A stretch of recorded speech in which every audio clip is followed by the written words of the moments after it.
Finally home. Veronica closed the front door, placed the grocery bag on the nearby nightstand, and relished the peaceful silence that enveloped her. How delightful it was to return to her empty apartment after work and have a few hours to herself. Her daughter Varia had been sent on vacation to Turkey with her grandmother a couple of days ago. Veronica was glad they could enjoy the sun in the middle of winter. As for her husband, he had gone straight to his parents' house after work and would be staying there for the night. Veronica knew how to savor these rare moments of solitude, transforming them into a little personal celebration. No more diets tonight. She had brought home cheese slices, salted redfish, grapes, berries, a bottle of good wine, and, of course, a bucket of pistachio ice cream. Arranging the food on the table, Veronica contemplated the most challenging decision of the evening. Should she prepare a light dinner or simply boil a bag of king prawns and enjoy this divine feast with a glass of light beer? Her deep reflection was interrupted by a phone call. Glancing at the caller ID, Veronica frowned. When would Karina realize that everyone was tired of her constant annoyance? "Hi there. I hope I'm not interrupting," Karina began without waiting for a response. "I wanted to ask, did Lyudka find someone after her divorce?" "Karina, it's only been 2 months since her divorce. Do you really have to dig for even more gossip?" Veronica curtly responded, cutting off her inquisitive friend. "Well, I was just curious. I hope you and Borka are doing well," though Karina added with a hint of sympathy in her voice. "I'm sorry, Karina," Nika grinned. "I just got home from work and I'm tired." Of course, Karina's voice became ingratiating. "Thank God you're doing well. Because yesterday I saw them together. I couldn't sleep all night." Nika didn't understand. "Who did you see?" "Your Boris and Lyudmila," Karina exclaimed. "You know that Ludka and I work in the same building, but in different offices. Yesterday, I was going to have lunch in the cafeteria. I went out, and ahead Ludka goes. I called out to her, but she didn't even hear me. She galloped to the car. She sat down on the seat and wham. That's all they saw." "What's Boris got to do with this?" Nika questioned. "So the car is yours," Karina replied. "I recognized it at once. The color was conspicuous, plum, and as soon as I saw Boris behind the wheel, I immediately realized that something wrong was going on." "Well, first of all, Boris, not Borka," said Veronica, barely restraining her anger. "Is he a collective farm pig or what? And secondly, my husband took my best friend Mila to the dentist yesterday. Is that a crime?" There was silence. Then Karina sighed strangely, as if quacking, and regretfully agreed, "No, what a crime it is when people close to each other help each other. Thank you, God. And that I inadvertently thought that my divorced friend stole a good man from her closest friend. Thank you for your vigilance. Bye." Veronica quickly wrapped up the conversation and finally was able to breathe. What is happening is quite confusing. In order to prevent Karina from gloating, she decided to lie about going to the dentist. However, the truth remains that Boris was secretly involved with her best friend, who is practically like a sister to her. It is important to remain calm in this situation, as Veronica knows firsthand the destructive power of jealousy. In the early years of their marriage, she constantly suspected Boris of being unfaithful. Whenever he glanced in the direction of another woman, it instantly drove Mika crazy. There was one particular incident at a friend's birthday party where Veronica believed Boris was being too affectionate towards another woman. Under the influence of alcohol, a scandal ensued, and Veronica fled in tears. Her friend followed, and then the other guests followed suit, trying to console her. It's quite disgusting to recall that night. It left a lasting impression on Veronica. When they arrived home, Boris didn't shout, swear, or threaten divorce. He calmly and firmly expressed his frustration, stating that he had almost accepted the fact that Veronica never learned to trust him. But why should strangers' lives be ruined as well? It was meant to be a celebration for their close friend, Mela, Yet the focus shifted to comforting Veronica. Boris was tired of her baseless jealousy, and he made it clear that he wouldn't tolerate such a spectacle again. Nika wanted to defend herself in some way, but when she caught a glimpse of her husband, she held her tongue. The kind-hearted Boris she knew seemed to have been replaced by a weary stranger. Veronica was overwhelmed with shame and made a promise to herself to never upset her beloved husband with groundless suspicions again. To be fair, Boris had never given her a genuine reason to be jealous. He never hid his phone or passwords to his electronic devices from her. 2 years of living in bliss until everything came crashing down with the betrayal. Veronica's throat tightened with bitterness. She picked up her phone, trembling, and dialed her mother-in-law's number. "Good evening, Anna Sergeyevna. Thank you, Varenka is fine. Is Borja nearby? I can't reach him. His phone might be dead," Veronica said. "Hello." Her husband's calm voice came through after a minute. "Everything's all right with my phone. What's wrong?" "Nothing. I just missed you so much," Veronica said softly. "Really?" Boris laughed incredulously. "And here I thought we had this terrible smell from your sea creatures spreading all over the apartment." "No, are you okay, sunshine? Do you want me to come over?" Veronica's heart was warmed by Boris' affectionate and slightly teasing voice. No, stay with your parents. I wanted to talk to Milka, but I haven't been able to reach her for 3 days. I'm worried, maybe something happened." "There's nothing wrong with your Milka," Boris said nonchalantly. "I saw her yesterday. She wanted to see the apartment she inherited from her grandmother." "Why?" Veronica asked stupidly.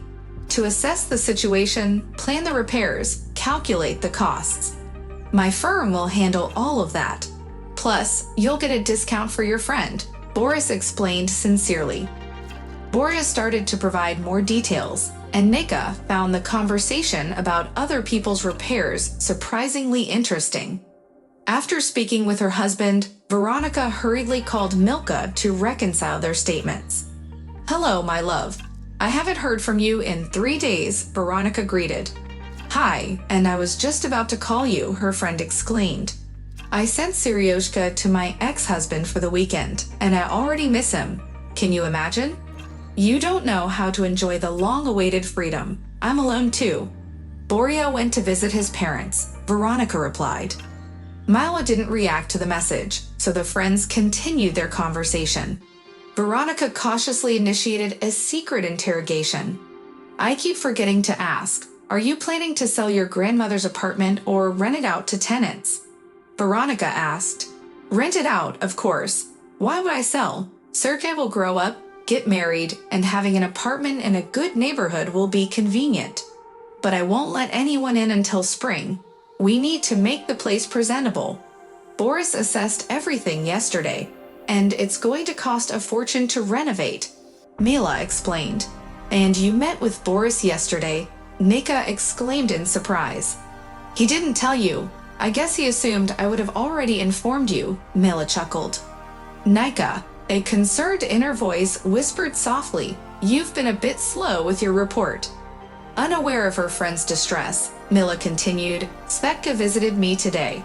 She taught me how to bake the most amazing cupcake. It's absolutely delicious. Can you write down the recipe?" Veronica chimed in, "Don't worry, I'll remember it." After chatting with her friend, Nika felt much calmer and rushed to Boris's office to jot down the recipe from memory. Preparing a sheet of paper, she searched through her desk for a pen. While rummaging, she stumbled upon a small branded bag from a jewelry store. Curiosity piqued, she opened it and found a white velvet box containing gold earrings with a green stone. Though Nika wasn't particularly fond of colored stones, she couldn't help but be enamored by the elegant jewelry. Boris must be quite a schemer, she thought. Perhaps he met Milka to seek advice on a gift. Deciding to indulge her excitement, Nika hurriedly tried on the earrings in front of a mirror. The stone sparkled beautifully, catching the light. Was it a real emerald? Boris must be crazy, she pondered. wondering why he would spend so much money without a specific occasion in mind. New Year's Eve had just passed, and March 8th was still far away. Maybe he planned to surprise his wife for Valentine's Day. No, she couldn't wait until February. Might these earrings not be for me at all? Nika playfully wondered, carefully placing the box back into the bag. It reminded her of a movie where the wife unknowingly rejoiced over a gift meant for the mistress. What was the name of that movie again? Real Love, wasn't it? A beautiful and romantic film. That's what Veronica had planned to watch. Feeling as light as a butterfly, Nika hurried to the kitchen to prepare a simple dinner accompanied by a glass of wine. The next day, Boris arrived home bearing gifts from his parents. Veronica was delighted with the cherry jam and currant jam from her mother-in-law, and her mood had been wonderful since morning. It was Saturday, with no work to attend to, and her soul was singing with joy. Opening the window, she let in the invigorating frosty air that filled the room. Outside, the winter day was dazzling. Nika, inspired by her wife's enthusiasm, immediately began a thorough cleaning. She eagerly scrubbed the stove, the sink, and the bathtub. Seeing her dedication, Boris also grabbed a rag and the vacuum cleaner, joining in to help. With their combined efforts, the apartment quickly sparkled. After enjoying a delicious lunch, Boris left for a meeting with a potential customer. However, Veronica couldn't help but feel a slight disappointment. She had expected some kind of surprise or special moment from Boris, but there was neither a hint nor a mysterious look. She wondered to herself, how could it be? Who arranges surprises in broad daylight, especially after cleaning the toilet? Undeterred, Nika decided to make a couple of gourmet dishes for dinner, hoping to create a magical evening. She hummed a song with excitement, eager to share her achievements with someone. As Boris was away, she thought of sending her mom a picture of her new earrings. When Veronica arrived at her office, she made her way to her desk, filled with anticipation. But when she opened the drawer, she was met with a shocking realization. There were no jewelry items, no beautiful branded package, no earrings with a green stone, no velvet box. There was nothing. Suddenly, the sunlight outside the window seemed to fade, and Nika sank down onto the carpet, feeling as if a firm hand had gripped her throat, making it hard for her to breathe. The sound of the front door lock clicking signified Boris's return. Veronica urged herself to remain calm, knowing she needed to sort out the mistakes she had made in the heat of the moment. Rising from the floor, she went to feed her husband with exquisite dishes. During dinner, there was an oppressive tension in the air that trapped Veronica like a swamp. However, Boris seemed oblivious to the gloomy atmosphere and his wife's changed mood. He enthusiastically asked about the occasion for the beautifully set table and, without waiting for an answer, excitedly shared the favorable order he had secured. Veronica felt a wave of nausea and struggled to swallow a few spoonfuls of salad. Her mind felt cluttered, like an abandoned attic with broken windows, as thoughts of mistrust and suspicion flooded her thoughts. She wondered if Boris had been with his mistress instead of attending a meeting. Maybe she should call Milka, as she might have noticed something suspicious. But then she scolded herself, realizing it was foolish to seek help from someone who might have ulterior motives. Overwhelmed, Veronica stared absent-mindedly at her attractive yet deceitful husband. Boris, noticing her gaze, smiled warmly and complimented the fantastic fish. "Sonny, this client is a gold mine. Their house is more like a mansion, and the firm will make a fortune from the repairs. By the way, we can even trade in your jalopy for a decent car. Is there anything for tea?" he asked casually. Veronica snapped out of her thoughts, still dazed. "What? Tea? You just had strawberries and cream. Now you want baked goods? Well, I'm sorry, I didn't have time to bake scones for dinner," she replied, her frustration evident.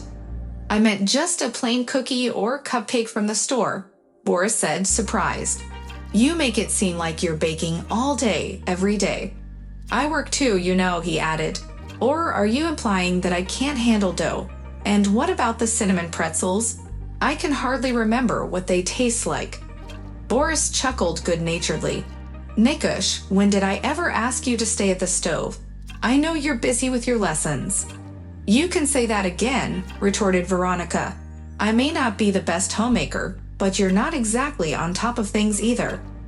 What are you trying to say? Asked Boris. Veronica silently screamed in her mind, Where are my earrings? But she spoke different words out loud.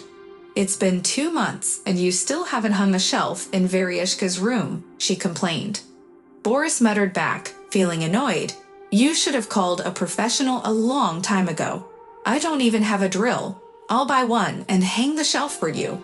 Veronica waved his words away. Just empty promises, she said.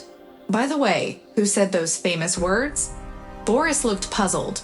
From a movie, perhaps, he suggested. Terminator and Spider-Man definitely didn't say them. You think I'm an idiot?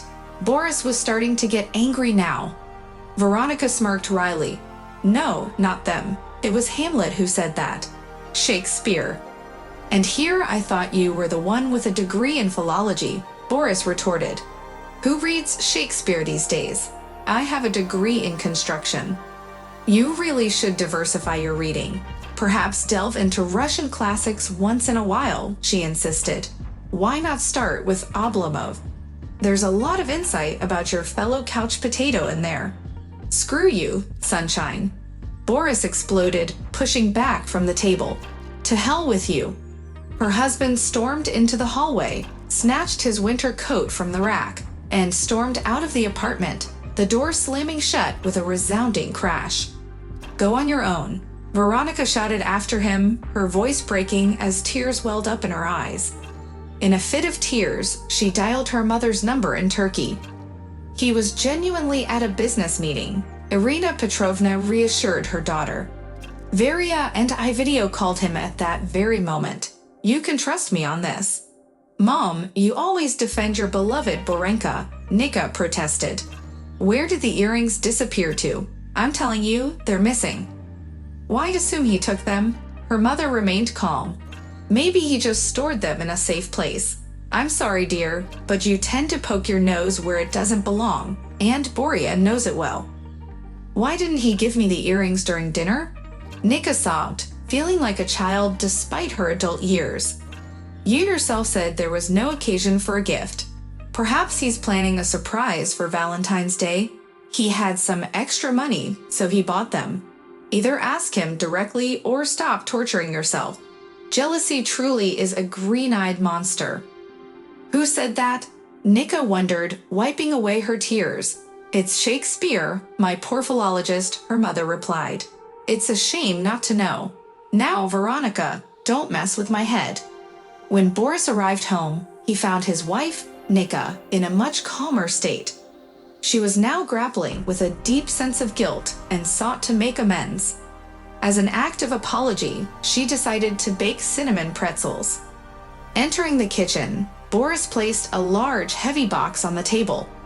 It's a drill. With the money spent on it, we could have easily hired a dozen handymen. I'll hang the shelf tomorrow, so we don't disturb the neighbors on their Saturday night, he said. Nika replied meekly, Of course, my love. You can make some noise tomorrow.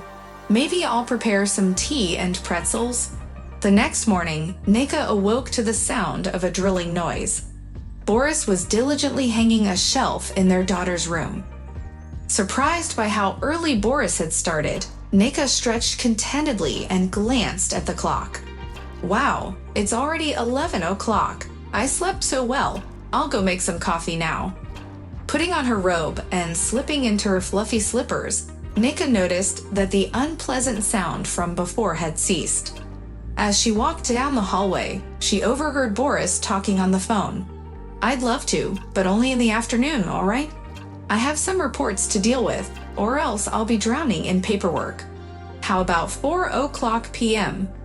That works great. Well, kisses. See you later. Nika wore a smile as she entered her daughter's room. Good morning. Are you planning to work on your day off again? She asked. I'll only be gone for an hour, Nikush. You won't even notice I'm gone. I'll go clean up the tools, and while you admire the shelf," Boris replied, affectionately kissing his wife on the nose before leaving. Once her husband was busy in the storeroom, Nika quickly grabbed his phone and found proof. In that moment, everything blurred before her eyes. How could this be happening? When Boris returned to the room, Veronica had already made up her mind. She would find these betrayers and catch them in the act. Nika could forgive many things, but not betrayal and humiliation. She wanted to rip her friend's hair out and divorce her husband. A vision of lonely old age flashed before her eyes, a gray-haired woman watching her daughter leave for adulthood. She quickly dismissed this image. It was nonsense. Nika shook her head and silenced her fertile imagination. "Beautiful shelf, my love," she said with the sweetest smile. "Have you had breakfast yet?" Asterisk, asterisk, asterisk, at the designated time, Nika was already on high alert. Boris was surprised to run into her in the hallway. "Where are you going?" he asked, zipping up his jacket. "To the store," Veronica replied, taking a plain gray down jacket from the closet and putting on a mouse-colored cap. "We're almost out of shampoo and toothpaste." Boris offered to give her a ride at the entrance. "Are you kidding? It's just a short walk to the supermarket," she retorted. The couple bid farewell and went their separate ways. Nika, hiding behind a pole, patiently waited for her husband's car to leave the parking lot. As soon as it was out of sight, she hurriedly made her way towards her old Mazda. However, following her husband proved to be quite a challenge. Nika couldn't afford to lose sight of his Toyota, but she had to be careful not to draw attention to herself. If Boris were to notice her bright red car, her entire plan would be jeopardized.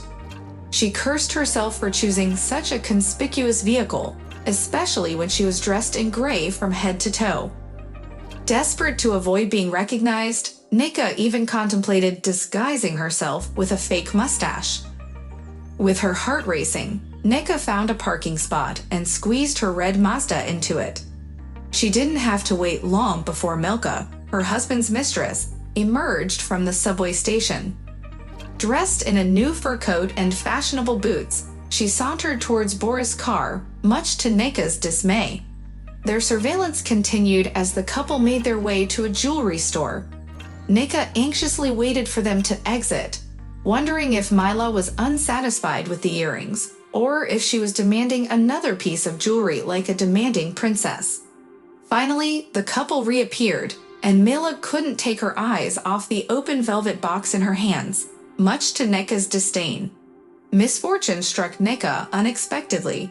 She found herself standing about 30 meters away from the intersection's traffic light when a massive van suddenly appeared, blocking her view of the Mazda.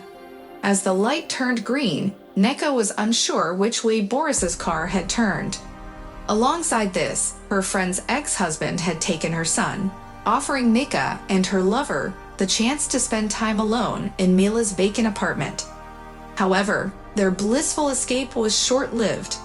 Winter's short days meant darkness had already fallen when the red Mazda arrived outside Mila's house. Through the curtains, bright lights spilled out, casting vague silhouettes who appeared to be dancing. Nika's previous excitement had turned to tears streaming down her cheeks. In such an abhorrent and humiliating situation, what should she do? Should she burst into the apartment, transforming her friend into a bald mannequin and her husband into a eunuch in one swift act?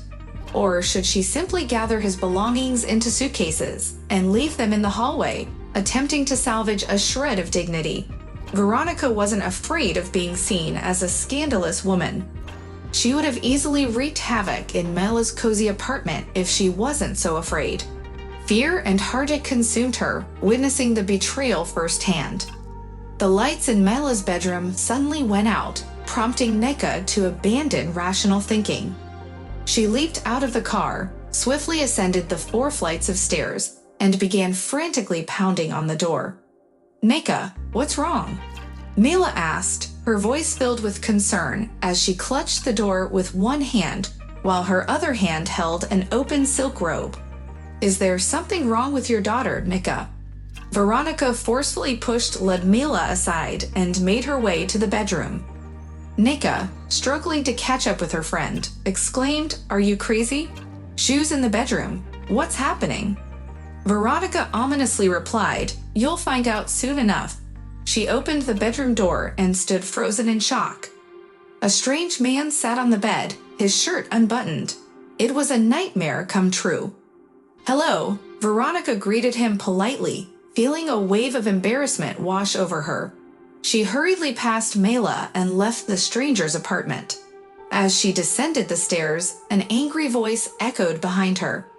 "You foolish girl, why did you come here?" Nika cursed herself in the car, overwhelmed with shame. Why hadn't she considered that Boris's car wasn't parked outside Milka's house? Did he magically make it disappear? Perhaps it wasn't Mila after all. Who could it be? Nika chided herself for leaving her friend so abruptly. She should have asked Mila why she had gone to the jewelry store with Boris. Did Mila know about her husband's affairs? Veronica burst into the living room at home, still fully dressed, and stood before her husband, breathless and sweating, wearing an old down jacket and a backward, unflattering hat. Boris chuckled. "You're like a living painting, my love.